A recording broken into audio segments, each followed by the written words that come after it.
खुशखबर, शेतकरी कर्जमाफी योजनेला निवडणूक आयोगाची मंजुरी। या तारखेला कर्जमाफी। राज्यातील शेतकऱ्यांसाठी एक मोठी आणि दिलासादायक बातमी समोर आली आहे। बहुचर्चित शेतकरी कर्जमाफी योजनेला अखेर केंद्रीय निवडणूक आयोगाची मंजुरी मिळाली आहे। त्यामुळे आता लाखो शेतकऱ्यांना 30 जून पूर्वी कर्जमाफीचा लाभ मिळण्याची शक्यता निर्माण झाली आहे। मंडळी, सध्या राज्यात विधान परिषद निवडणुकीमुळे आचारसंहिता लागू आहे। त्यामुळे सरकारने जाहीर केलेली कर्जमाफी योजना रखडणार का, असा मोठा प्रश्न निर्माण झाला होता। मात्र आता निवडणूक आयोगाने या योजनेला हिरवा कंदील दिल्यामुळे कर्जमाफीचा मार्ग मोकळा झालाय।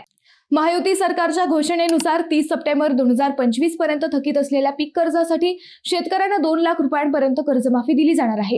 तसेच जे शेतकरी नियमितपणे पीक कर्ज फेडत होते त्यांना 50,000 रुपयांचा प्रोत्साहन निधी देण्याचीही घोषणा करण्यात आली आहे।